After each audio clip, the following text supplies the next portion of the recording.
শিক্ষার্থীরা সবাই কেমন আছো? বরাবর মতো নবম দশম শ্রেণীর 4.2 এর পর্ব 2 চলতেছে আমাদের। একদম সিম্পল অঙ্ক। এই অঙ্কগুলো বিভিন্ন চাকরি পরীক্ষাতে বারবার আসে। ইভেন এসএসসি পরীক্ষাতে এখান থেকে একটা অবজেক্টিভ আসবেই আসবে। আমি চ্যালেঞ্জ ছুড়ে দিছি, যদি কোনো স্টুডেন্ট এই ক্লাসটা একটু দেখতে পারো, এই অঙ্কগুলো তুমি কখনো আর ভুলবা না। একদম সহজ নিয়মে তোমাদের কাছে আজকে দেওয়া হচ্ছে। আমরা একটা সূত্র জানি, সূত্রটা হচ্ছে, আমি একটু সূত্রটা নিয়ে আলোচনা করি, তাহলে আপনার কাছে অঙ্কগুলো একদম সহজ হয়ে যাবে। দেখেন, ব্যাপারটা হচ্ছে লগ এ ভিত্তিক এক্স এত ইকুয়াল টু ধরুন ওয়াই। আমি আবারও বলছি, এটা হচ্ছে আর ভিত্তি, এটা হচ্ছে আর্গুমেন্ট। তাহলে এ ভিত্তিক এক্স ইকুয়াল টু ওয়াই হলে কিভাবে এখান থেকে লগ অপসারণ করব শেষ সূত্রটা আমরা জানতেছি।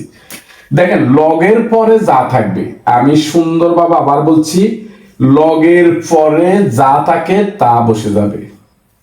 আবার বলি, লগের পরে কি আছে? এক্স, এক্স বসে দিলাম, রাইট? এই ভিত্তি যাবে ডাইন সাইডে। ভিত্তি কোথায় যাবে? ডাইন সাইডে। ডাইন সাইডে যেই থাকবে সেই হবে পাওয়ার হিসাবে। এইটা কি সবাই বুঝছে? আমি আবার একটু বলছি, লগের পরে যা থাকবে, লগের পরে কি আছে আমাদের এখানে? এক্স, এক্স এর এক্স বসে গেছে। ভিত্তি যাইব ডাইন সাইডে, ভিত্তি যাইব ডাইন সাইডে, তাহলে ডাইন সাইডটা কোথায় যাব? পাওয়ার হিসাবে। সব বুঝতে পারছে? এই হচ্ছে অঙ্কের মূল থিমটা আমাদের। এটা এইটা যদি আপনি একটু মাথায় মানে ইন করতে পারেন, তাহলে পুরো অঙ্কগুলো আপনার কাছে সিম্পল হয়ে যাবে। শুরু করি আমরা।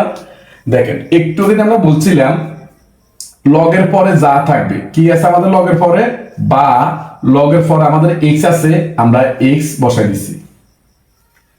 একটু খেয়াল করো, দেখি এ ভিত্তি, ভিত্তি কত? 5। এই 5 যাবে ডাইন সাইডে, ডাইন সাইডে যেই থাকবে সে হবে পাওয়ার হিসাবে। আশা করি সবাই বুঝতে পারছে। এক্স এর এক্স বসে গেছে, এ ভিত্তি যাইব ডাইন সাইডে, ডাইন সাইডে যেই থাকবো সেই হবে পাওয়ার হিসাবে, রাইট? তাহলে আমরা কি লিখতে পারি? সুতরাং x ইকুয়াল টু আমাদের কত? 5 হবে কিউব মানে 125। শেষ। একদম সহজ না? খ নাম্বারটার দিকে তাকান, সেম স্টাইলে করবো আমরা। খ নাম্বার,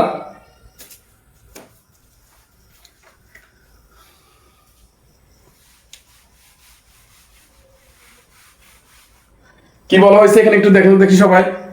দেখেন, আগের কথা এটাই। ভিত্তি কত? ভিত্তি হচ্ছে এক্স, আর লগের পরে কত আছে? 25। আমরা কি শিখছিলাম? লগের পরে যা থাকবে তা বসে যাবে। আবারও বলছি, লগের পরে যা থাকবে তা বসে যাবে। এই ভিত্তি যাইব ডাইন সাইডে, তাহলে ভিত্তি কত? এক্স, এক্স নিয়েছি আমরা ডাইন সাইডে, রাইট? এবার ডাইন সাইডে যা থাকবে তা হবে পাওয়ার হিসাবে। কে কে বুঝুন একটু দেখুন, দেখি।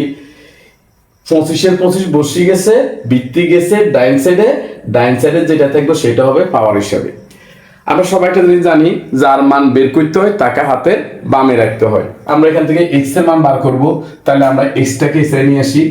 এক্স স্কয়ার সমান হচ্ছে 25, রাইট? সবাই একটা জিনিস জানি, বর্গ সরাইতে হলে রুট করতে হয়, রুট করতে হলে প্লাস মাইনাস এনে দিতে হয়। তাহলে আমরা এখানে বর্গ সরাবো, উভয় পক্ষে রুট করলাম, এক্স স্কয়ার, আর এখানে দিব আমরা কত? 25। প্লাস মাইনাস চিহ্ন এখানে আমরা ব্যবহার করব না। কেন ব্যবহার করব না? কারণ লগের মান ঋণাত্মক হইতে পারবে না, রাইট? লগের মান কি হইতে পারবে না? ঋণাত্মক। সো এখানে প্লাস মাইনাস চিহ্ন আমরা ইউজ করব না। সুতরাং রুট স্কয়ারে চলে গেলে এক্স, 25 এর রুট করলে কত? 5। সিম্পল। আশা করি কারো কোনো প্রশ্ন নাই। এবার আসেন গ। একদম হুবহু একই নিয়মে আমরা করব। একটু খেয়াল করেন গর দিকে। গ প্রশ্নটা কি দেওয়া আছে? আবারও বলছি, লগের পরে যা থাকবে, লগের পরে আমাদের এখানে কত আছে? 1/16।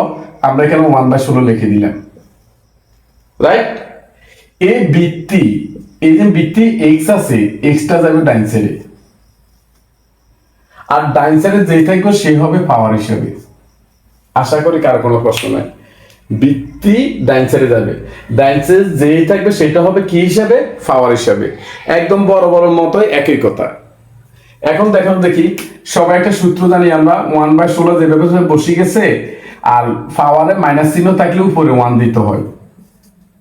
সূত্রটা কি? সূত্রটা আমরা 7.1 আলোচনা করছিলাম। a to the power minus n মানে হচ্ছে 1/a to the power n। আমি আবারও বলছি, মানে a to the power minus n, এই কথার অর্থ কি 1/a to the power n। এটা হচ্ছে সূচক অধ্যায়ের একটা সূত্র। তো এখান থেকে আমরা একটা সিদ্ধান্ত নিতে পারি, সিদ্ধান্তটা হচ্ছে পাওয়ারে মাইনাস চিহ্ন থাকলে উপরে 1 দিতে হয়, পাওয়ারে মাইনাস চিহ্ন থাকলে উপরে 1 দিতে হয়। তো সিম্পল, এখানে পাওয়ার মাইনাস আমরা উপরে 1 দিছি, এখন মাইনাস চিহ্নটা মুক্ত হয়ে গেছে, 2 আছে, 2 বসে দিলাম। কোনা যদি আমরা একটু গুণ করে 8 গুণন এক্স স্কোয়ার দিয়ে আমরা 1 এর গুণ করি, এক্স স্কোয়ার কে এক্স স্কোয়ার, 16 1 দিয়ে গুণ করলে 16 কে 16। আশা করি কার কোনো প্রশ্ন নাই। বর্গ সহায়তা হলে কি করতে হয়, রুট, এক্স স্কোয়ার উপর আমরা রুট করব, 16 উপর আমরা রুট করব। এখন দেখেন এক্স স্কোয়ার উপর রুট করলে রুটের স্কোয়ার চলে গেলে কত, এক্স, 16 রুট করলে কত হয়, 4। শেষ।